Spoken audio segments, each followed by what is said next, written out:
Okay. Good afternoon. It is Thursday, April 24th, 2025, and the time is 4:03. This is the Council for Human Services monthly meeting. My name is Veronica Bolchik, the chair, and I'd first like to establish quorum. This meeting is being held in a hybrid fashion, so we need to do all votes by roll call. And I will go to the screen first. So we have Sarah Wright is up there. Present, yes, here. Suzanne Keating, Here. Sue Minthinen, Present. okay, and in trailer room B, Amanda, right? Present. And myself, Veronica Bolchik, so we do have quorum. Also present in the room, we have Alexandra Richards Here. and Jericho Mealy. In attendance? Okay, so moving on is acceptance of the agenda. Can I have a motion? So moved. Second, Second, okay, by vote, Sarah, yes, Suzanne, Yes. Sue, Yes.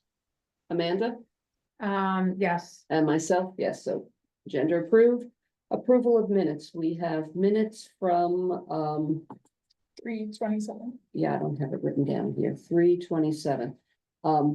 I reviewed those this morning and I didn't see any changes. Any changes to that agenda? Excuse me, minutes. Okay, with none, can we have a motion to approve the minutes? so moved, Motion to, So Suzanne first, we got Sarah second, and a vote. So Sarah, yes, Suzanne, yes. Sue, Yes. Amanda? Yes. Myself, yes. On to public comment. I don't see anyone on the screen and we don't have anyone in person, so we will move on. Before, I just want to thank everyone for their participation in this committee. And it was a long winter, it seems, a long, cold winter, and today is spectacular out there. So we not only survived, but we thrived, and we are ready for Daffy weekend and just fabulous weather. So just wanted to thank you all for your participation in that. It was something I wanted to start the meeting with. On our next item is a wrap up of the Human Services and Substance Misuse Grant cycle. I think last month we shared the report that had been submitted to finance. The next step is, of course, there's a warrant article that has all of our recommended grants for the human services and substance misuse, which were accepted by the Finance Committee and a warrant prepared. Next Saturday is the annual town meeting. And with that warrant passing, those monies will be available July 1st for the recipients. What we are going to be doing as there's two things that we've added in, and I'm not sure if we talked about this last month, but in the contracts that will be going out, part of the wording in the contracts is that we need to let people know that the town tax dollars support our not-for-profits.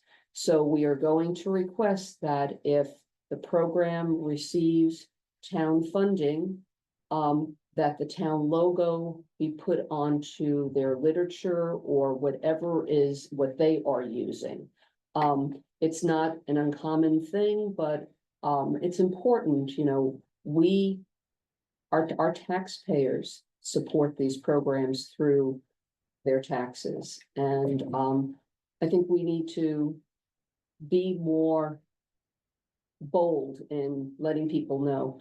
The second thing is we, are going to be organizing a reception. It'll probably be sometime in June. Because everything has to take place after the town meeting, because nothing is set in stone until the public votes on this. But a reception just to invite the recipients and, we'll do, this is to be determined, we'll have light refreshments and just to pull people together and to congratulate them for the work that they're doing and the work that they will be moving forward with. Again, just to become more, it's marketing, I understand. It's, public relations, but I think we really need to step that up some. So we're gonna be doing that also. Tara Risteri has joined us, and that's 4 and 9. And we're also going to hopefully build in participation on our network of care. Hello. Yes, Oh, yep, Heather, good. audio and everything working okay, Tara?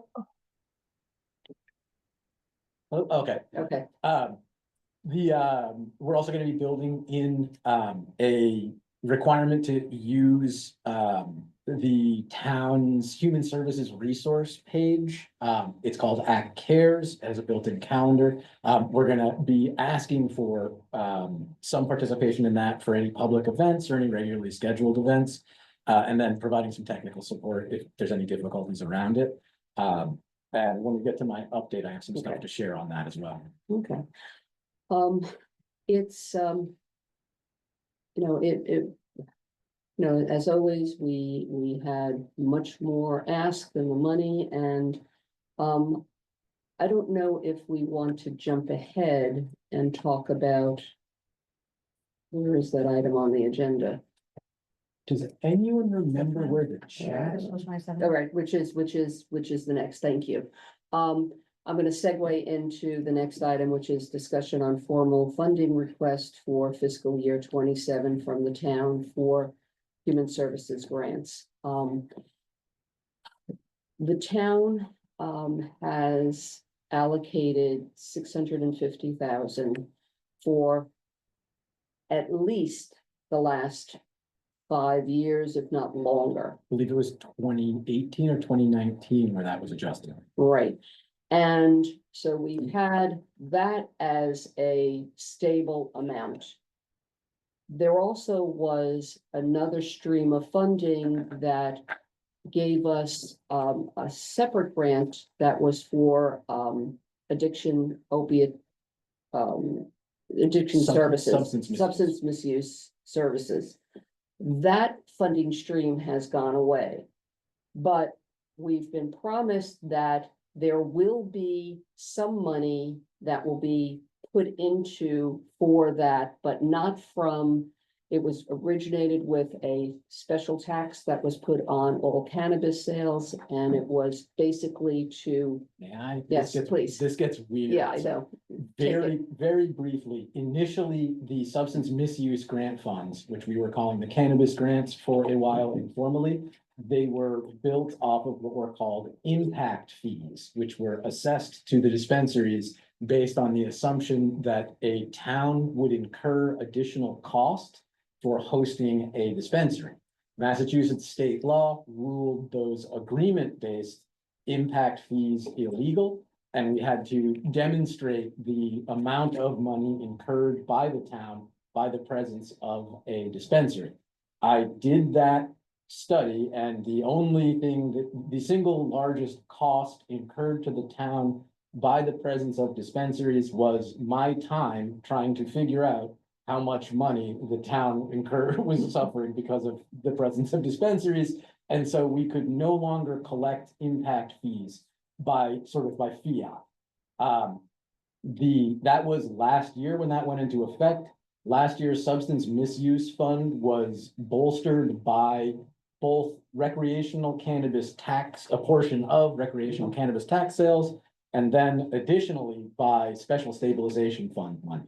I am going to be trying, that was the up until now. Right. Our ask of finance, town admin, and the town as a whole is to ensure that we spend the same amount of money this coming fiscal year on substance misuse, and on at least the same amount of money on human services.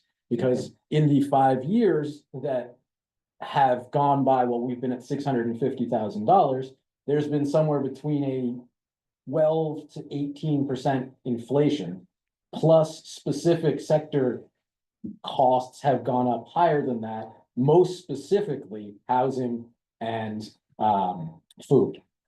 So the idea is for us to determine a method where we can have an allocation amount explicitly made, as opposed to being kind of an ad hoc consequence of where the funding situation is, so that we can have a good idea of what the total grant amount will be before we begin the process, to help people pitch their grant request amounts. And then so that we have a way to partition the funds into specific use cases, so that we have X amount of money for youth services, Y amount of money for senior services, and so on and so forth. And then figure out a way to pin that to increasing costs, should that happen again. If I can take over at this point, tomorrow morning, we have a contract review committee meeting, and in our last meeting, we now know the process that we have to go through in order to request an increase.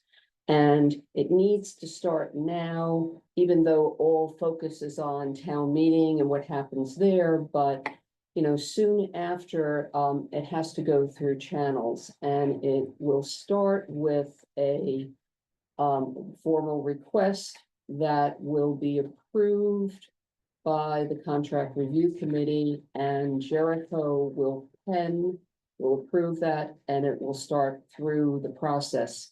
The overall feeling, we know that you can't just judge what your requests have been, that's the need. We have taken steps where we are gonna be doing a formal needs assessment, and that will be discussed more in detail. But we also know that within the last 90 days, almost 90 days, almost 100 days, there's been a drastic shift. Or there's been, if the shift hasn't taken place, we know that it's coming. We have seen some of our providers already feeling the pain.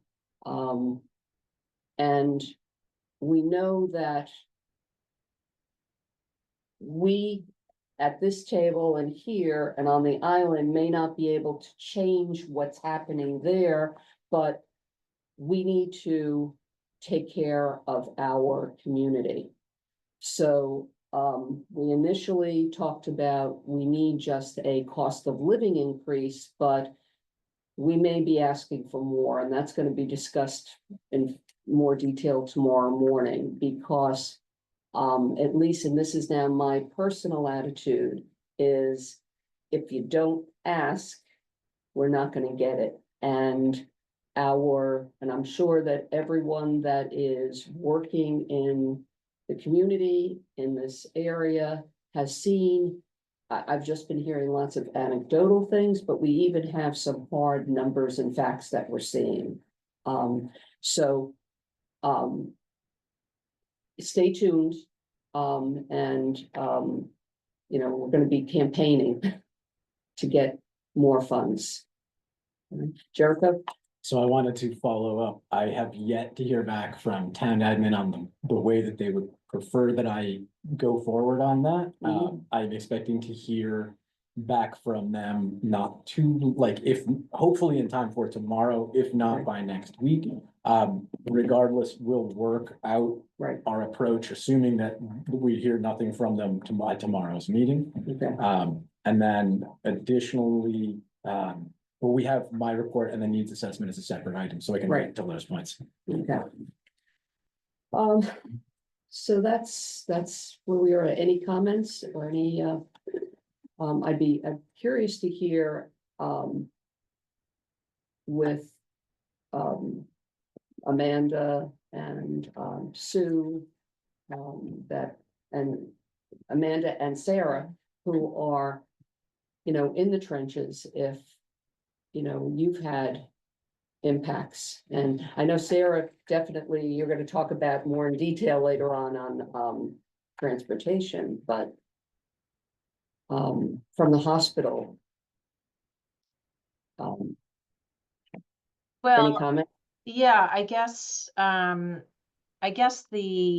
my observation is that, there's a great deal of fear, which I think is valid, and there's a lot of confusion, which is also, I think, appropriate. And, there's just, unbelievable uncertainty about, what's happening now and what could happen or what might happen. And so I think that um, is unfortunate, but I keep telling everyone who calls this office or who shows up as a walk-in that the hospital is a safe place. And if you need help, we are here to help, and we'll do everything we can. And, I mean, we obviously can't do everything that is done, for example, on mainland. We don't, I think a lot of people who show up and call know that we don't have the full continuum of care like you would find in other places. But having said that, I think that there's just a lot of economic pain that people are feeling, to your point, Veronica, and lots of people are coming to tell us, "Oh, well, my rent went up; it's going to go up." And people know when they call here that if they're being asked to leave someplace soon, or they actually are in a eviction process, or someone's, whatever that is, that we here at the hospital social work department, we cannot find housing for people. We do work with Nantucket Food, Fuel, and Rental Assistance. We help people do housing applications, et cetera. The food insecurity is another thing that I think lots of people are experiencing. And so, I can stop right there, but I think none of it's really surprising given what we know. And I think that people are trying to brace for kind of an ongoing situation.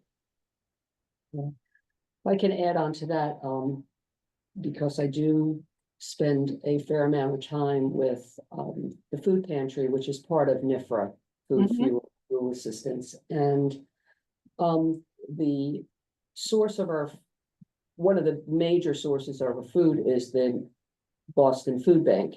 And, every food pantry in the state is allocated X amount of poundage, according to a formula. But then there's always been what we call like the free pallets. So they will have, just randomly, Campbell's soup, but you have to take a pallet of it. And whenever that's offered, we take it, because it's free. That has dried up. There is no more free pallets, and that's the stuff that has sort of kept in the background, sort of like, if we don't have this, we always have that we can put out. So that is just the first sign of it.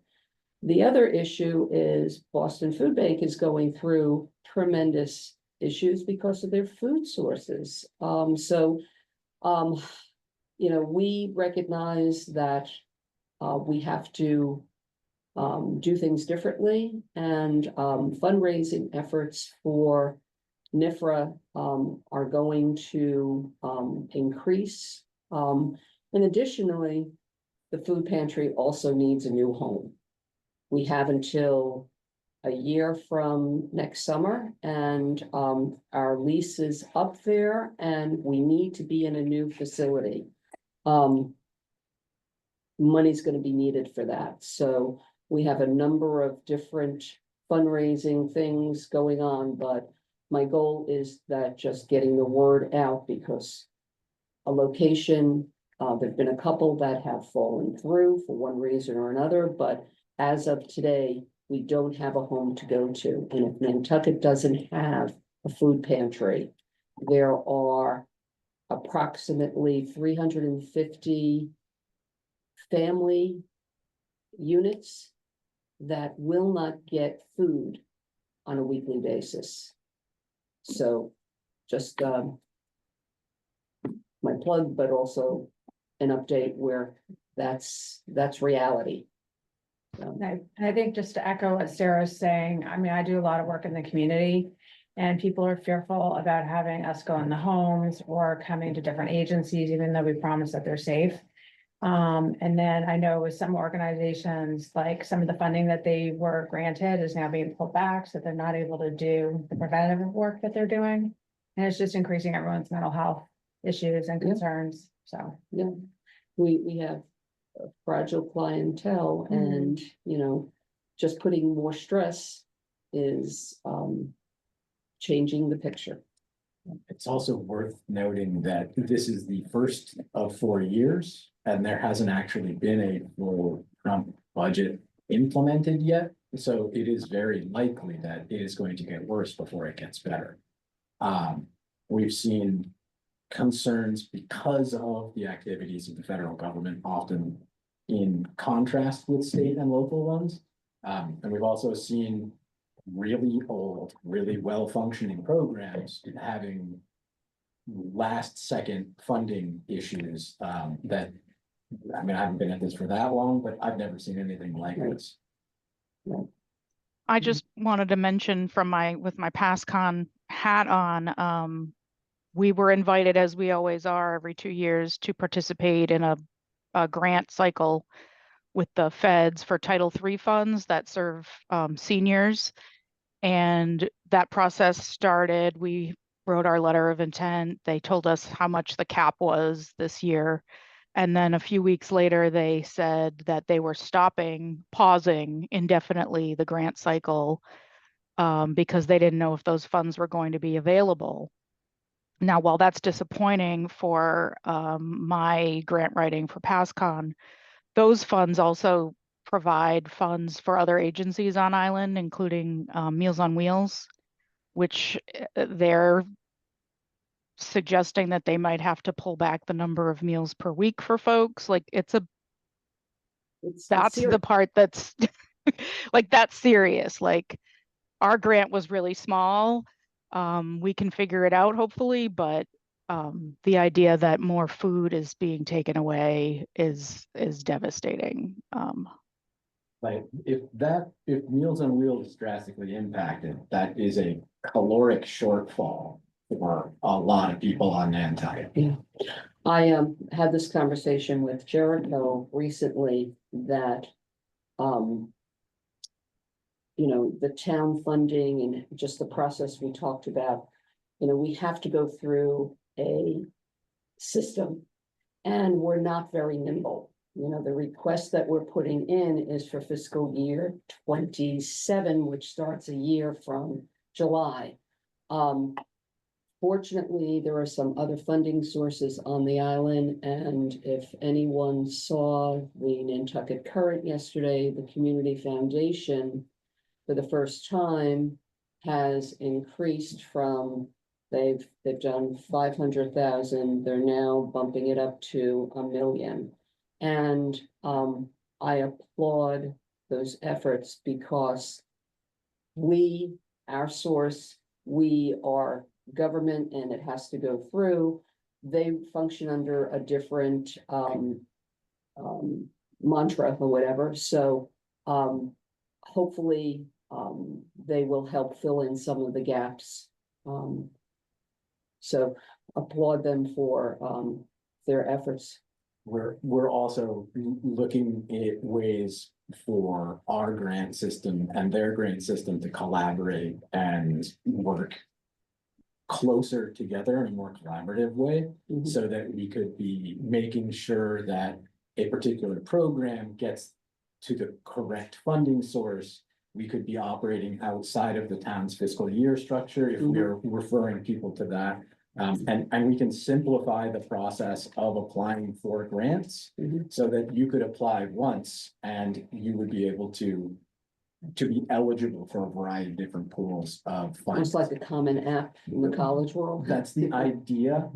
They're using a particular, without getting too far in the weeds, they have a particular grant platform that is specifically designed to do reporting, application and the entire financial process, whereas ours is optimized for, municipal uses. So if we can get our systems to talk together, it's gonna reduce the amount of time that everybody takes on the administrative portion of the grant and give more time for service delivery. And Mhm. hopefully even reduce admin overheads, which I know has been a request of both CRC, and basically everybody doing this. Okay, perfect. What, can I just share one last thing on this quick topic? I wasn't able to go last week to the Community Foundation's Healthy Collaborative Luncheon in person or online, but I had heard Sherry Hunt from Elder Services, Cape Cod and the Islands, talked about what's happening with Meals on Wheels. So she then emailed me. She said currently they're able to offer 2 to 3 days potential for meals. The 5 to 7 days a week are not currently available unless there is extreme need. And, she kind of went on. So it's definitely, that reality has landed. It's here. Yes, definitely. Okay, moving on to another subject. Our new opiate grant application process. So, there is, Shall I run? yeah, take this also. then. So, just because it'll be easier, Yeah. I'm gonna share my screen here and I'll just show you, where it is and then, run through the basic cycle and process. This way, just spread this around, and then, so it is on the, where is my screen share? There we go. Oh, no, that's not it. Are you guys looking at something that says Human Services Grant Information? Yes. Right, Okay, so, you can get to this, from town. The easiest way is to search Health and Human Services Nantucket. That should get you to, All right, we don't this. see it anymore. Of course not. We see Teams, I think. Is it showing change? Right.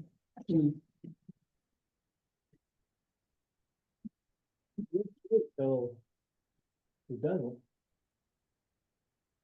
Oh, I showed the wrong screen. That's why. How about now? okay.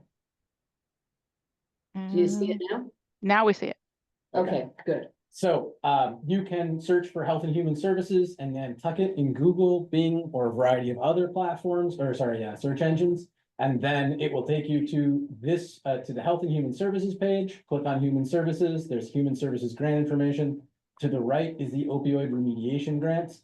Also, I want to show this to you guys. If you're looking for the finalized report of the contract review committee, you can find that right here.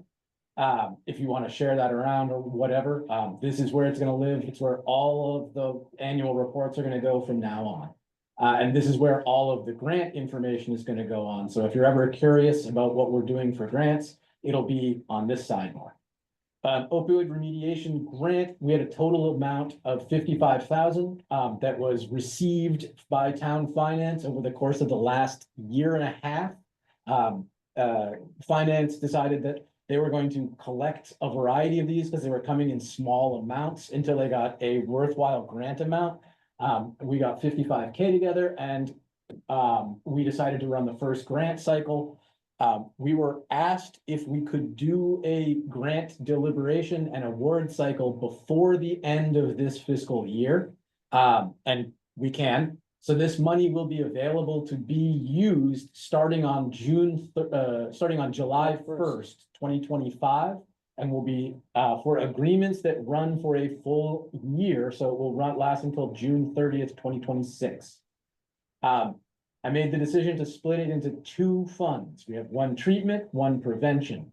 Treatment is the one that is, active delivery of services to someone who is suffering from substance misuse. It is primarily intended for opioid misuse, but there are enough comorbidities in substance misuse that anything that applies to addiction services, with an emphasis on opioid misuse, opioid misuse condition, then that is for a treatment. Prevention is for anything that is designed to intervene in a individual or population before substance misuse, so outreach, education, research, translation, any of those kind of less directly treatment related activities. You may apply for both grants. My suspicion is they will probably, I don't know how it'll go. It's most likely that it's going to go to two different agencies. There are not a huge number of agencies qualified to apply under this rubric, but we want to be basically as accepting of requests as possible. If you hear from anyone who is considering doing an application for this, it must be received by a nonprofit, a 501c3, and anyone who is curious about whether or not their program might or might not land in it will be able to call me. We'll work out a time to chat, and if there's anything that's above my pay grade to decide, I'll kick it on over to the contract review committee. Additionally, the time cycle, the grant is up now. It can be downloaded. It's got to be in by May 21st. Then between May 21st and June 30th, we're going to do a deliberation process and secure contract agreements between all of the recipients and the town so that money is available for them starting in the next fiscal year 26. And again, just to reiterate, treatment, the grant is for 35,000 and prevention is for 20,000. It could be the same organization applying for both. It doesn't limit, that you can't apply for both. But treatment has to be specific for opiate treatment services. It can be opioid or substance misuse program. It is preferred that it is opioid. Okay. Heavily preferred, but all of the literature and best practices for this say addiction services, really. So it'll depend on the committee's particular response to that, and my suggestion would be to focus primarily on opioid misuse, but there's again tons of comorbidity between various types of addiction, so we're not, I'm going to try and lean on the side of acceptance, at least initially. Right. Any questions? Whose brilliant idea was it to think that the CRC could pull this off in 5 weeks in the beginning of summer? I take responsibility. Okay, because I'm a little nervous. All right, well, we don't expect a boatload of applications because it is really very specific. And we will discuss it more in detail tomorrow, but the goal is May 21st, they're due. We will get copies a couple of days later and divide it if we have to and meet by the end of May to begin deliberations. So I'm expecting something like 5 to 7 total applications that meet the requirements across both grants. So I'm hopeful we'll be able to get it done. Regardless, because the money was not a budget allocation by the town of Nantucket, if it goes beyond June 30th, it just means there'll be a slight delay on when the agencies can begin invoicing against it. But since the first invoice is in Q1, right, it wouldn't be until September anyway. Yeah. I just don't want us to get in a situation similar to the youth behavioral health grant where it goes a whole extra quarter or two over the fiscal year. And then so Jericho, just going back to what you had said, so it's primarily opioids. But if there's substance misuse, we could incorporate that. If it's part of like a, alcohol if and, it's part of a cohesive, if it's part of a program that Mhm. also includes other substance Yeah. misuse, I would believe it's on the acceptable side. Yeah. But if there's a specific program or specific approach, I would send us a letter or talk to us first, just so we might be able to save you time and help you to better constrain your grant application. okay, thanks. okay, And Tara hand up, sorry. Tara, Oh. hand up. Tara? Hi, Yeah, so thinking about what Sue said, but also just thinking about this really truncated time frame is, and when you're saying there's really only 5 to 7 groups, should we not perhaps be proactive and reach out to those groups and say it's truncated? Any chance of the earlier you can get your submission in, the better, and then perhaps some of the, some portion of that review can happen before even the deadline? Unfortunately, as explained to me, no. It has to be open for one particular period. It has to close, and evaluation cannot be done until the close of the bidding period. right, As Okay. explained.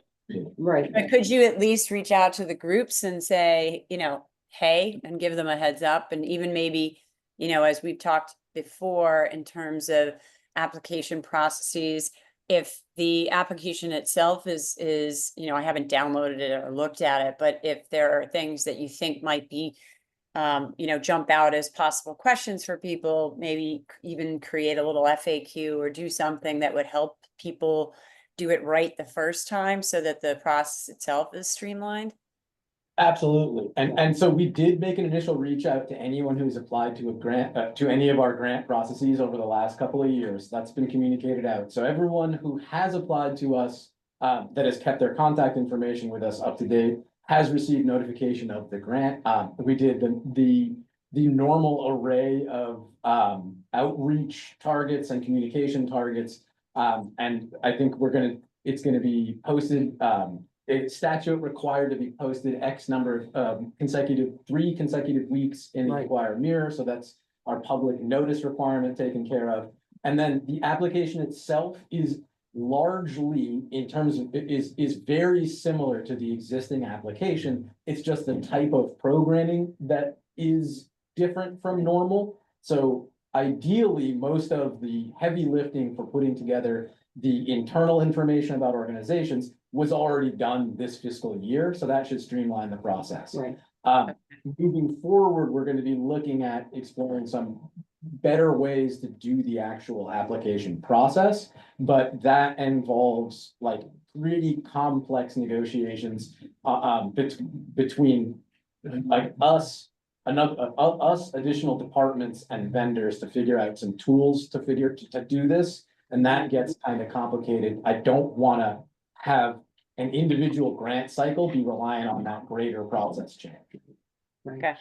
So it was advertised today in the Inky last week, so it'll be advertised next Thursday also. So that's the 3 public announcements on here. And if anyone is in the public is listening, Jericho is available for any questions. And we hope that we get some good applications. And I have no doubt I'm- we're gonna get some excellent applications. yes, That's definitely not my concern. My Right. concern is getting the deliberation process Okay. sorted out in time. exactly. Yeah. So, I'll bring you an extra large cup of coffee. Oh, seriously, yeah. All right, on to the preparation for the CHS CRC review and potential structure change. I know we've been talking about it, but what we will need to do is, and everything is sort of like waiting till after the town meeting. If whatever we do is going to require a warrant, there will be a special town meeting in the fall, and that deadline is probably looming. I'm gonna say the end of June, July, so we will, establish a meeting and dig into this. Jericho and I have been talking about potential structure, if we want to do this and how it can happen, and it's rather than having everyone together, we appreciate input, but structurally, there's certain things that would have to take place, so we're doing some pre-work for that meeting. If it's decided that we want to merge the two groups, slice and dice, initially and this is again, just my personal opinion, I was like, no, it works the way that it is. But as, and I can hear it in Sue's voice, this last cycle worked very well, I think, but it's a lot of work on a few people, and if we can have subcommittees and doing specific areas and then combining, it may share the load, but also give broader perspective. People a break as well. It Yeah. wouldn't be many hands and light work, as it were. Right, right. Well, and So- having a cycle that this is the second year the CRC is working off cycle. Like the CRC is not working within the parameters it Right. is built on. And my biggest concern is quorum, because now we've Right. got few people, short time, and it's the busiest time of year. So that's my concern, not that we can't do it because we can do anything when we put our And minds to it. That is a big concern, you know, every meeting sweating to make sure that we meet quorum, and, you know, it's, if no quorum, we can't do anything, so, I know, Lexi has been very, involved and cooperative in sending reminders to people, and, you know, Great. with our larger group, if one or two are not here, we still can get quorum, but we only have at this point 5 active members. And if those 5 don't show up, we cannot work. So we do it virtually. But it's the quorum. Quorum is an issue. And it is a lot. And when CRC was established, I think that it's just increased over time, and so we'll see where this goes, but I've shared my personal view on this. One, it's worth noting that the contract review committee, as originally configured, was intended to meet about 10 times. Right. For over the course of 3 months to determine one grant cycle. Right. We now have added 4 grant cycles over the last 2 years. We have an additional one that we're adding. The complexity of administering these programs has increased, and the importance of the data collection and needs setting as part of a process to increase the funding in there became kind of very important. Ideally, I would like for this, the contract review committee equivalent or something, whatever form it actually ends in, to go back to just meeting in the fall, or the fall plus quarterlies. It has been a tumultuous time for the contract review committee in a variety of different ways. There has been a lot going on that front. It's also a 30-year-old process that has only really seen modernization in the last couple of years, as the needs grew and the responsibility to allocate that money effectively increased. So I know that we're gonna have to find a time of agreement for everyone, and Sue, your time is still limited to Fridays and Tuesdays, because you fit us in now in between your clients. Correct. So is Friday and Tuesday still your open days, quote unquote? Yes, those are my best days. Okay, so I probably will ask if people would be able to meet on Friday, because I also know some other members of contract review are very tight on their schedule, and we've basically carved out 9 o'clock on Friday morning as the best time for that group. So if people can be flexible, that we could meet at that time, it would be helpful in getting as much input as possible. So stay tuned and we'll get back to this. All right. Director's report. I've already kind of reported about 2 or 3 things, as we've gone along. And I'm going to kind of include the needs assessment discussion in this as well, if that's Mhm, acceptable. yes, yes. So right off the bat, 2 members of this committee, or council rather, are fully aware that we have received all of the different bids. Suzanne and Tara are assisting along with Lexi in doing the bid evaluations. We got 10 applications. I cannot comment on the specific details of any particular application, except to say that there were some very promising agencies and proposals that I have already seen. We should be having the initial evaluation round will be done by the 7th of May. And then we should be ready to identify and start the contract writing process with the selected agency within about a week after that.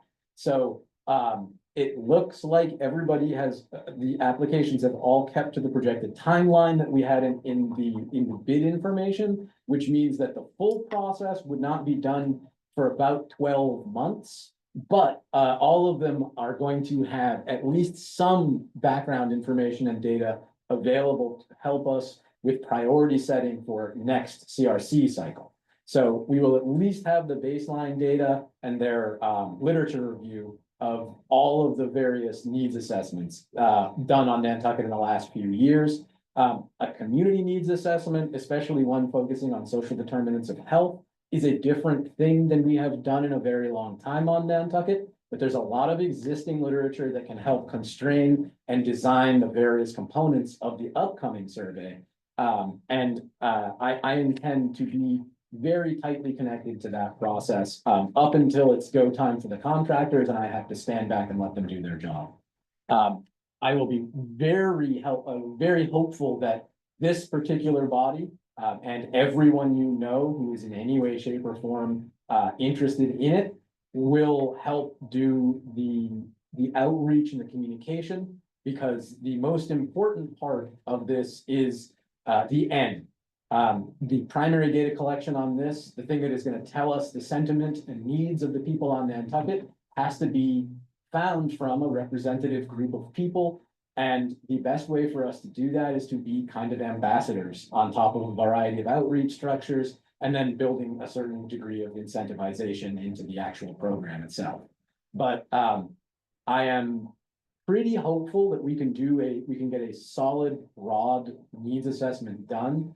And I believe this is going to give us a lot of the tools that we have been looking for to help make decisions. It's worth noting it's not going to be a program, though. It's not going to tell us what we need to do. It's going to give us information to make decisions on our own. As for the needs, that's basically it for the needs assessment. The next thing I want to talk about is, you're not going to hear me say this too often, but I found a useful AI tool. The town of Nantucket has a resource database, basically. It's called Network of Care. Our local instance is called actcares.net.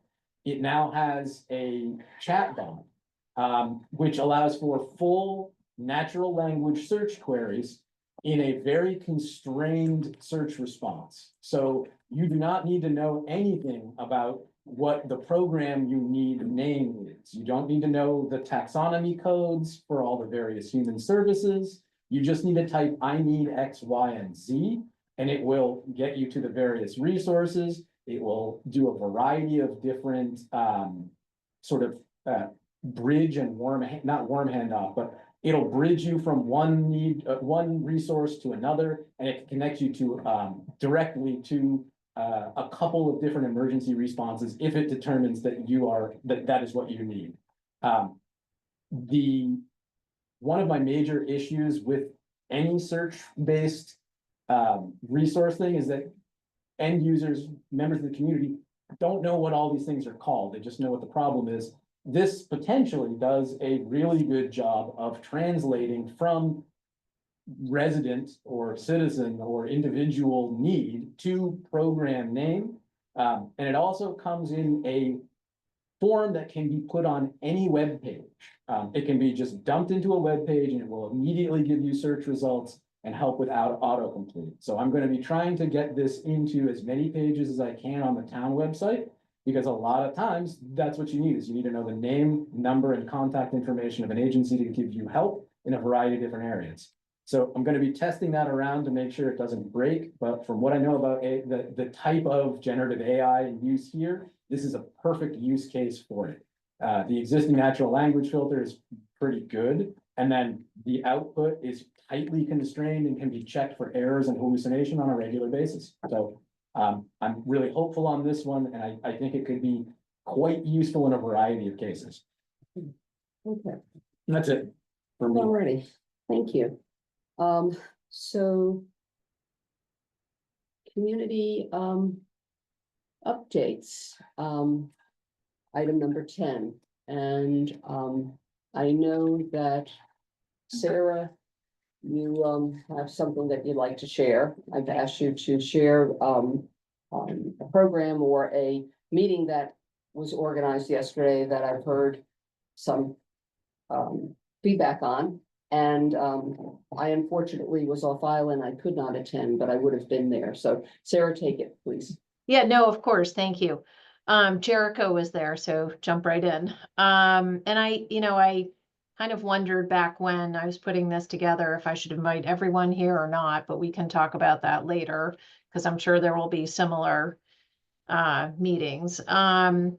But last December, sometime last fall, winter, fall, I learned that there's a regular monthly transportation task force that convenes on the Vineyard. And I know that through talking with my social work colleagues at the Vineyards Hospital. So a light bulb went off and I talked to Sunny Daly and others, and we just started meeting at the Community Foundation with Janice Guerrero from Nantucket Food, Fuel, and Rental Assistance. They have a medical travel fund. Betsy Braun administers the Senior Medical Travel Fund. And we've had the town, we've had NERDA at a couple of these meetings. We've had PASCON at one or two of these meetings. And yesterday, we had Highline at the meeting. We had, I think, mostly the same general group. I had invited, of course, Steamship and others, and we'll branch out. But I mostly wanted to host the meeting at the hospital so that our new chief nursing officer, Claire Seguin, could meet the players here, the people here who administer the various travel funds, as well as the folks from NERDA and Highline and so forth. Claire definitely understands this whole issue from, being the chief nursing officer at Martha's Vineyard Hospital. And so we had a really nice, robust discussion, and, we're going to meet again in May. And then I think we will pause for June, July, August, and try to get back together in the fall. But I don't think I'm certain I'm not really at liberty to say one of the little wins yesterday, but it will be forthcoming, and it really pertains primarily to on island as opposed to off island medical travel. So more to come on that. And we had we also had Coastal Medical Travel was on the team site. We had some of our partners at the MGB Patient Transfer Center. And, I think we all know that ambulance shortages, EMS shortages, all of it is a lot on the mainland, so it's just kind of magnified for us here. But in any case, we had a good meeting, and I'm grateful that we had the conversation we did. And going forward, I'm happy to invite this entire group. If people want to have the option to attend virtually, you can also come here if we're hosting it. So that's it. I have a question, just curiosity. Does Boston MedFlight fit into this at all? I did invite Dr. Adam Kay, who is the director of our emergency medicine, the ED, and he works, closely with Boston MedFlight. What I always say about this transportation task force is that I'm trying to prevent the $30,000 med flight. If we can just get people to go as needed to their specialty care on the Cape or in Boston, it's still expensive, but it's not a $30,000 med flight. So Dr. K was not able to attend. I have not invited Boston MedFlight because that's really more emergency medical travel. And we're just trying to focus on the non-emergency with, Prime Medical Transport. They're a business that is based on the Cape, and they, I think, get people to various appointments all around the Cape. They don't go over the bridge, I understand. Coastal's been really a key part of it. And now, of course, we all rely on Highline quite a bit. And so it was nice that Liz Holland was able to join us. And there's been talk about inviting some of the folks from Gull Air, Cape Air, et cetera. And I think we're going to keep branching out a little bit. But, it's hard. I think it's hard for the same reasons that Jericho mentioned earlier about something else. My concern is that the people who most need this kind of help do not necessarily know how to navigate, and they don't even, like, they know what to ask for. They say, oh, my primary care doctor just told me I need to go to Boston or Newton Wells or wherever to get to this appointment, but I don't know who to ask. I don't know how to make it happen. And say, come on down, we'll help you. I think that Nantucket Food Fuel and the senior medical transport, we don't want to duplicate any efforts. So I think Janice, Betsy, even Pascon and I, we're trying to figure out how to either meet regularly, talk regularly, just to make sure we're not duplicating efforts, just to make sure there's no waste, fraud, or abuse, which I'm not concerned about. But it's just hard because it's just not widely, I think, understood that there is this kind of help. And so what we really don't want to have happen is for people to not get the medical care that's indicated, because that's what over time, does result in a very expensive chopper flight.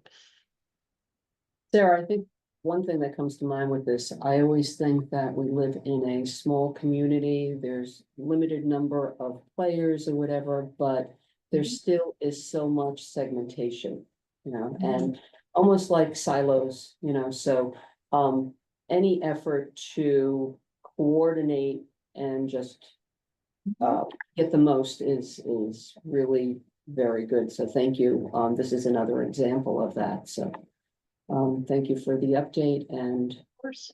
for doing this. All right. Thanks. Okay. Anything else? All right.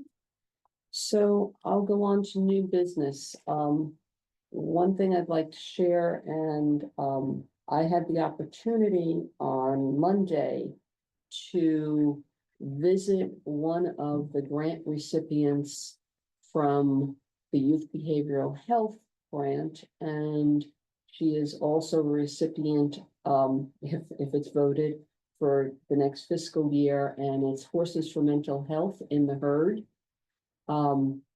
Michelle Soderberg,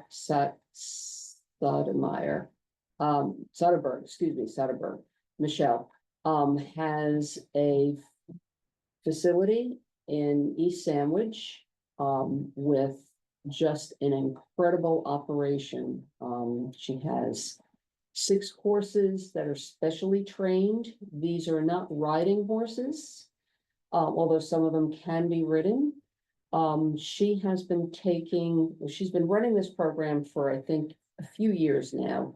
And, she has gotten involved with the, criminal justice system on the Cape, so she has people coming from that aspect. She has adult groups, and here on Nantucket, she has taken groups of our young people.